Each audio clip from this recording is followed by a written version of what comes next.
আমার বাড়িতে যেন দুধ খেতে ছানা হয়ে গেলে কেউ খেতে চায় না, তাই আজকে একটা চালাকি করলাম। মিক্সিং জারে 2 চামচ টক দই, কাশ্মীরি লঙ্কার গুঁড়ো, কাঁচা লঙ্কা আর 2 চামচ বেসন নিয়ে ফেটিয়ে রাখলাম।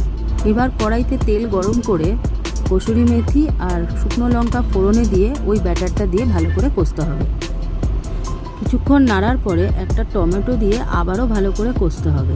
এবার এর মধ্যেই নুন, হলুদ, লঙ্কার গুঁড়ো, ধনে জিরে গুঁড়ো আর কাটানো ছানাটা দিয়ে আবারও ভালো করে কষতে হবে যতক্ষণ না তেল ছেড়ে আসছে। এবার সামান্য গরম জল দিতে হবে। হ্যাঁ, জলটা কিন্তু গরমই দিতে হবে, তবেই স্বাদটা ভালো আসবে। এরপর আরও কিছুক্ষণ ঢাকা চাপা দিয়ে ফোটানোর পর ঘি আর ধনেপাতা দিয়ে নামিয়ে নিতে হবে। তৈরি হয়ে গেল নিরামিষ ছানা কষা।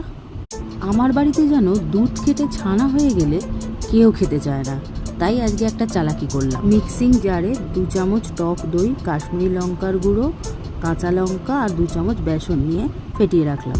এবার কড়াইতে তেল গরম করে কসুরি মেথি আর শুকনো লঙ্কা ফোড়নে দিয়ে ওই ব্যাটারটা দিয়ে ভালো করে কষতে হবে।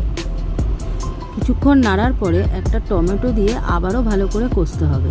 এবার এর মধ্যেই নুন, হলুদ, লঙ্কার গুঁড়ো, ধনে জিরে গুঁড়ো আর কাটানো ছানাটা দিয়ে আবারও ভালো করে কষতে হবে যতক্ষণ না তেল ছেড়ে আসছে।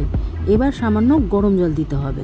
হ্যাঁ, জলটা কিন্তু গরমই দিতে হবে, তবেই স্বাদটা ভালো আসবে। এরপর আরও কিছুক্ষণ ঢাকা চাপা দিয়ে ফোটানোর পর ঘি আর ধনেপাতা দিয়ে নামিয়ে নিতে হবে।